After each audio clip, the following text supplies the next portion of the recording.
주토피아 구독자 여러분 안녕하세요. 이해라 기자입니다. 이 배당 투자를 시작해서 그 다음에 수익 350만 원. 그런데 한 5, 6년 사이에 이 수익을 3천만 원 가까이 늘린 분이 있어서 제가 그 얘기를 너무 듣고 싶어서 오늘 오만한 인터뷰 시간에 함께 하게 됐습니다. 나는 1년간 129번 배당을 받습니다. 라는 책도 쓰시고요.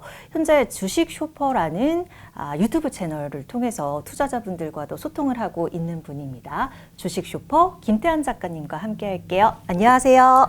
네, 안녕하세요. 저는 배당주 위주의 투자를 설명하고 있는 유튜브 채널을 운영하고 있습니다. 주식 쇼퍼라고 합니다. 반갑습니다. 시장 상황이 어떠한지 좀 간략 총평을 좀 들어볼 수 있을까요? 지금 사실 AI 관련주 투자 안 하시는 분 없을 것 같고요. 만약에 안 하고 있다면 슬슬 다들 포모가 오신 시기가 아닐까 합니다. 특히 미국 주식도 마찬가지죠. 미국 주식 투자 안 하면 이제 바보다라는 소리 듣는 지도 한참 된 것 같고요. 실제로 한 10년, 15년 가까이 벌써 미국이 주도를 하고 있는 시장입니다.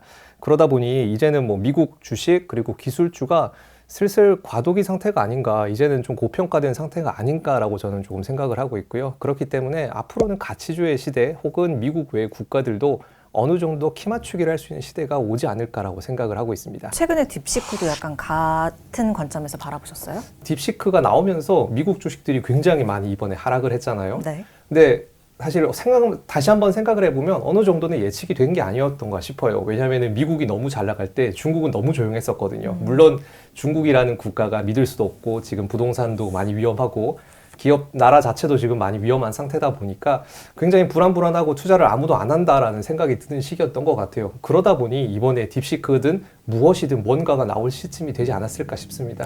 그래서 드디어 이제 중국이 여기다 중국이란 나라가 살아있구나라는 게 공개가 되면서 그만큼 시장에서 발작을 하면서 반응을 한 게 아닌가 싶어요. 이제 AI 열풍을 몇 년 사이 주도했던 게 대형주들인데 중소형주들의 흐름은 좀 어떨까요? 저는 시황보다는 전반적인 관점에서 생각을 했을 때 키 맞추기라는 관점에서 좀 생각을 해보고 싶어요. 너무 대형주가 계속해서 커지고 미국 주식들이 너무 전 세계에서 포지션을 이제 확대하고 있다 보니까 거기에 따라서 중소형주도 혹은 미국 외 다른 국가의 주식들도 조금씩은 올라갈 타이밍이 되지 않았을까라는 생각을 하고 있습니다. 본격적으로 배당 얘기를 좀 해볼 텐데 129번을 1년간 그러니까 사흘에 한 번꼴로 배당을 받았다는 얘기인 거잖아요. 지금 국내에 있는 모든 주식 다 사셔가지고 다 한 주씩만 사셔도 금액은 얼마 안 될 거고요. 그렇게 되면 1년에 500번씩은 배당을 받으실 거예요. 당연히 횟수는 중요한 게 아니고 배당금 자체가 중요하다고 저는 생각을 하거든요. 하지만 제가 이렇게 몇 번 받았다 혹은 3일에 한 번 돈이 들어온다 이런 관점을 가끔씩 이야기하는 이유는 우리가 투자를 할 때 전체 총 금액도 중요하지만은 사람의 심리가 굉장히 좀 중요하다고 생각을 하거든요. 이 투자하는 사람이 내가 왜 투자를 하는가라고 생각하면은 결국에 돈을 벌기 위해서 투자를 한다고 생각을 합니다. 배당금이라고 하는 거는 단순히 카톡으로 알람을 한번 받을 때마다 내 지갑에 무언가 현금이 들어와요. 이게 100원 단위기도 하고 100만 원 단위기도 하잖아요. 당연히 얼마 정도의 돈이 들어왔을 때 내가 투자를 하고 있구나. 내가 투자를 하면서 보람을 얻고 있구나. 내가 이 주식을 사서 잘했구나 라는 생각을 받으려면은 어느 정도 배당금을 지속적으로 받을 필요가 있다고 저는 생각을 합니다. 미국이랑 한국이 배당 투자할 때 좀 장단점이라고 해야 될까요? 미국 기업들 중에서 배당주의 장점이라고 하면은 아무래도 역사가 있겠죠. 꾸준히 배당금을 증액시킨 기업들, 배당킹, 배당귀족주 이런 얘기 많이 들어보셨을 거고요.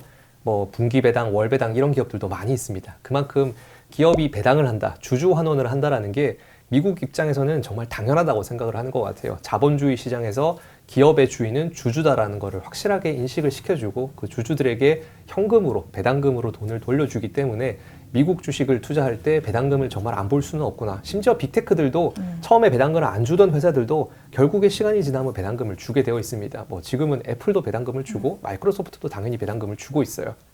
그런 것처럼 미국 기업들은 배당금을 당연하게 지급한다라는 그 원칙이 있기 때문에 반대로 국내 기업들은 분기 배당을 하는 기업들도 이제 드디어 조금씩 생기기 시작했습니다. 몇 년 안 되었죠. 분기 배당 하는 기업들. 월 배당은 당연히 없고요. 그런데 그 배당률로 얘기를 하게 되면은 미국 기업들이 워낙 기업의 가치가 높게 평가되다 보니까 동일한 실적을 내고 있더라도 현재 배당률을 살펴보면 예를 들면 미국 기업의 배당률이 3%일 때 국내 기업은 5%씩 되는 경우가 많이 있어요. 동일한 기업 가치를 평가받지 않기 때문이고요.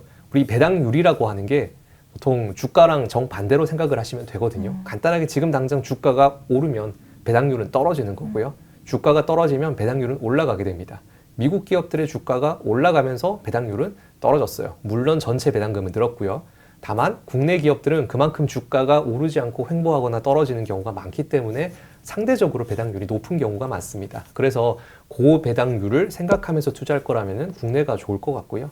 꾸준하게 장기적으로 투자할 거라면 미국 기업들이 좀 더 낫지 않을까라고 배당 투자하시고 그 다음에 350만 원 수익 그리고 7년 차 정도 되셨는데 지난해 기준으로 2,700만 원 정도 이렇게 수익을 얻으셨다고 들었어요. 중요한 세 가지 원칙 정도를 꼽아볼까요? 첫 번째는 남들하고 반대로 한다. 그리고 두 번째는 제가 자주 얘기하는 건데 호가창을 보지 않는다.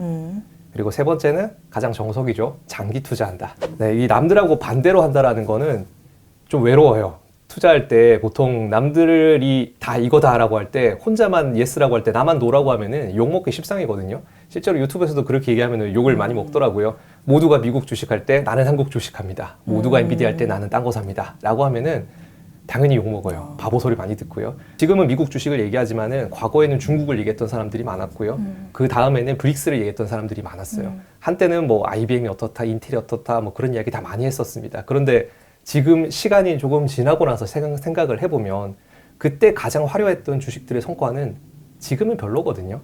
그 화려한 시점이 보통 이제 최고점인 경우가 많이 있었습니다. 아까 제가 방금 브릭스 얘기를 했는데 지금 이제 주식 투자를 뭐 시작한 지 몇 년 안 되신 분들은 그게 뭔지도 모를 거예요. 그런데 한 2000년대부터 해서 2010년대까지 투자를 하셨으면은 브릭스라는 단어 다 아실 거고요. 펀드로 은행 가셔서 펀드 가입한다고 하면은 다들 브릭스 가입 한번 하셨을 거예요. 그리고 지금 성과가 많이 안 좋았고 손해를 보고 지금은 미국 주식이다라는 이야기가 나오고 있잖아요. 그렇기 때문에 자, 과연 지금은 미국 주식을 들어갈 타이밍인가라고 하면은 저는 조금 불안불안하다라는 생각이 들거든요. 아까 말씀드린 것처럼 지금 15년째 미국이 잘 나가고 있거든요. 그런데 과거의 뭐 역사를 살펴보면은 당연히 앞으로 100년간, 200년간, 1000년간 미국이 패권 국가일 거는 누구도 뭐 부인할 수 없을 겁니다. 당연히 저도 미국이 전 세계 1등일 거라고 생각을 해요. 그런데 과거의 100년을 살펴보면 미국 주식이 항상 1등이었는가 하면은 절대 아니었거든요. 지금은 1등이지만 과거의 어떤 시점을 살펴보면 10년 동안 횡보했던 기간도 많이 있었고요.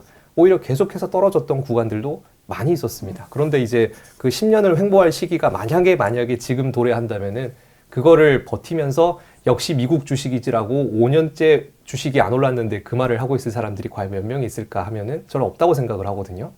그렇기 때문에 항상 시장은 외롭게 항상 남들하고 반대로 투자를 해야 저는 돈을 번다고 생각을 해요. 작가님의 포트 내 국내랑 해외 이 주식 비중 같은 것도 저는 좀 궁금하거든요. 현재 기준으로. 이제 주식 종목들. 얼마 전까지 제 기준은 저는 이제 국내가 7, 미국이 3 정도였거든요. 네. 그런데 한 저번 주 정도부터 조금 바뀌었습니다. 지금은 예. 이제 뭐 주식을 팔지는 않았어요. 하지만 신규로 매수한 게 있는데 갑자기 배당주 이야기하다가 좀 이상한 얘기를 한 게 할 거예요. 저는 이제 국내 주식이 한 6 정도 되는 것 같고요.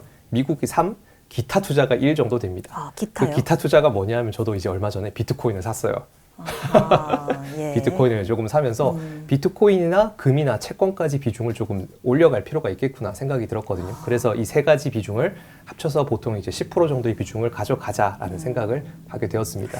그 비트코인은 그냥 비트요, 알트요? 비트코인을 가져가. 비트코인이라는 거에 대해서 불신하는 사람, 아무 의미가 없고 가치가 없다라고 생각하는 사람이 적거든요. 하지만 그래도 이제 어쩔 수가 없구나. 이 주식 투자라고 하는 거에서는 투자는 이 기업의 가치를 반영하는 것도 있지만 결국에 인간의 욕망을 반영한다는 것도 무시할 수가 없겠구나라는 생각이 저도 들었습니다. 그러다 보니 과거에 뭐 비트코인 200만 원, 300만 원 할 때 못 사고 1억 5천만 원 할 때 조금 사게 되었어요. 분명히 그 전에는 이 기업의 가치를 분석하고 어떤 종목이 좋을까, 어떤 ETF가 좋을까 그 생각을 하고 있었는데 호가창을 보고 있으면 내가 100원에 살까, 101원에 살까, 혹은 102원에 살까 그 생각을 하게 되거든요. 그래서 내가 원래 생각했던 투자의 원칙과 굉장히 멀어지게 됩니다. 호가창을 안 보게 되면은 정신 건강도 굉장히 좋아지고요. 주식을 자주 안 하게 돼요. 매수 매도도 굉장히 줄어들게 됩니다. 그리고 실제로 장기 투자를 하게 되면서 성과도 더 좋아지실 거예요. 최근 좀 배당주 투자의 이 트렌드랄 게 좀 있을까요? 한 2, 3년 전부터 최근에 배당주를 투자한다라면은 다들 첫 번째 단어 나오는 게 슈드, SCHD라는 ETF를 모르는 분들은 없을 것 같고요. 그러다 보니까 이 SCHD를 하느냐 혹은 그 외 개별 종목을 들어가느냐 이제 이 정도 트렌드는 아닌 것 같더라고요. 배당주 중에서 무엇을 사야 될까? 뭐 배당률이 중요할까, 어떤 섹터가 중요할까 이런 얘기를 많이 하다가 최근에는 슈드냐 아니냐 기타냐 이렇게 트렌드가 좀 갈린 것 같습니다. 이 배당 투자한다는데 슈드 안 하면 바보지 이런 얘기도 많이 보이고요. 미국 주식 안 하면 바보지. 저도 이제 너무 많이 그 얘기가 달리니까 좀 저도 이제 사실 좀 노이로제가 오는 것 같더라고요. 스트레스도 많이 받고. 하지만 이제 제 원칙이 아까 말씀드렸잖아요. 남들하고 반대로 간다. 항상 이제 청개구리 투자법이라고 하죠. 그것처럼 모두가 슈드를 좋다라고 할 때 과연 이게 정답일까라고 한번 생각을 좀 다시 한번 해보면 좋을 것 같아요. 그리고 저도 같은 경우도 제가 가지고 있는 종목들을 보면은 이미 슈드에 포함되어 있던 종목들 많이 있더라고요.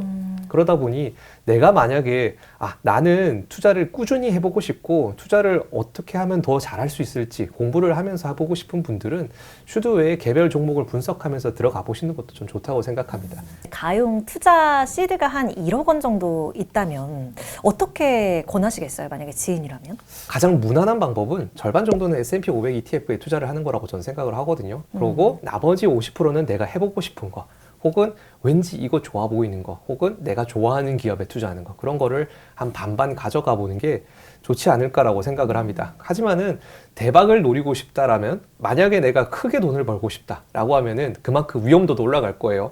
내가 위험도를 올리면서 수익률도 올려보고 싶다라는 분들은 당연히 S&P 500에 대한 비중을 줄이면서 개별 종목에 대한 비중을 올려보는 게 좋겠죠. 만약에 내 친구다, 뭐 우리 가족이다라면은 그래도 그냥 무난하게 70% 정도는 S&P 500 한번 해보세요. 그리고 나머지는 너가 해보고 싶은 거 하세요 라고 말씀을 좀 드리고 싶습니다. 저 같은 경우는 지금 저평가받는 섹터가 무엇일까를 좀 많이 보거든요. 네. 과거의 성과가 적당하게 올라가고 있는데 작년에 특히 최악이었던 섹터, 재작년, 작년에 가장 평가가 안 좋았던 거 과연 그게 무엇일까 한번 생각해 보면서 그 기업 거기서 그 섹터에서 새로운 종목을 찾고 그 종목들의 비중을 조금 추가를 한다거나 더 늘린다거나 그렇게 투자를 하는 편이거든요. 뭐 예를 들면은 작년 같은 경우에는 유틸리티, 부동산 이런 게 좀 많이 안 좋았을 거예요. 그렇게 안 좋았던 섹터에서 신규로 종목을 발굴하는 편입니다. 반대로 말하면은 지금 굉장히 좋았던 거, 작년에 성과가 가장 좋았던 섹터에서는 비중을 조금씩 줄일 필요가 있겠죠. 그렇게 해서 지금 현재 저평가 받는 종목들의 비중을 늘리고 고평가 받는 종목들의 비중을 줄이는 방식을 쓰면서 계속해서 비중을 조금씩 조절하는 편입니다. 물론 그 비중을 조절한다는 거를 매일 한다는 것보다는 분기별 혹은 뭐 1년 정도 단위로 천천히 리밸런싱 하는 편이고요. 그럼 작가님, 딱 평생 소장할 ETF라고. 저는 VT라고 하는 ETF를 또 추천하고 싶거든요. 네. 저는 이제 뭐 일본 쪽을 좋아해서 일본의 유튜버들도 많이 보는 편이거든요. 근데 일본의 유튜브로 보면, 일본의 주식 유튜브로 보면 재밌습니다. 미국 얘기한 사람이 한 절반 되고요. 전 세계를 얘기한 사람이 절반 정도 돼요. 우리는 아무도 전 세계를 얘기 안 하잖아요. 말 그대로 VT라고 하는 거는 전 세계의 모든 주식들을 다 모은 ETF라고 생각하시면 됩니다. 뭐 뱅카드에서 나온 거라서 뭐 V자가 시작하는 거고요.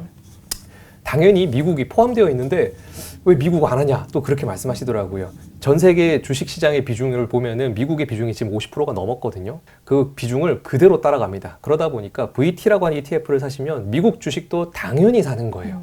당연히 미국 주식도 사고 그 외 기타 국가들 뭐 중국도 들어가고요. 인도, 유럽, 한국도 당연히 들어갑니다. 그 모든 국가들의 시가총액을 다 합해서 내가 투자하는 방식이 VT라고 생각하시면 될 것 같아요. 아까 처음에 이제 말씀드렸는데 미국이 너무 잘 나가고 있거든요. 그러다 보면은 앞으로 이제 그 다음 10년 또 봤을 때 계속해서 미국만 1등 할 거냐? 저는 절대로 아니라고 생각을 하거든요. 중국이 언젠가는 다시 한 번 더 치고 나올 가능성도 있을 거고요. 인도라는 국가는 계속해서 성장을 할 거고요. 실제로 인도 주식의 시가총액은 엄청나게 성장했습니다. 그런데 그걸 내가 다 무시하면서 미국만 할 거다? 그것도 전 답이 아니라고 생각하거든요. 그러다 보니 딱 하나만 가지고 나는 전 세계의 자본주의를 믿으면서 그대로 평생 가져가겠다라고 하는 분들에게는 VT라고 하는 ETF를 한번 관심 가져보시는 게 전 좋다고 생각합니다. 주식 투자라고 한다라고 하면은 내가 공부하고 내가 원칙을 세우고 내가 생각한 그 기준에 따라서 투자를 해서 그 성과도 온전히 내가 누려야 된다고 저는 생각을 합니다. 투자를 했을 때 그렇게 계속해서 나의 점수, 나의 성공 확률을 늘려가는 방법을 고민했던 과정을 제 책에다가 담아놨습니다. 그래서 한번 그 내용들을 한번 정도 확인해 보셨으면 좋을 것 같아요. 네, 오늘 주식 쇼퍼 김태한 작가님과 함께했습니다. 고맙습니다. 감사합니다.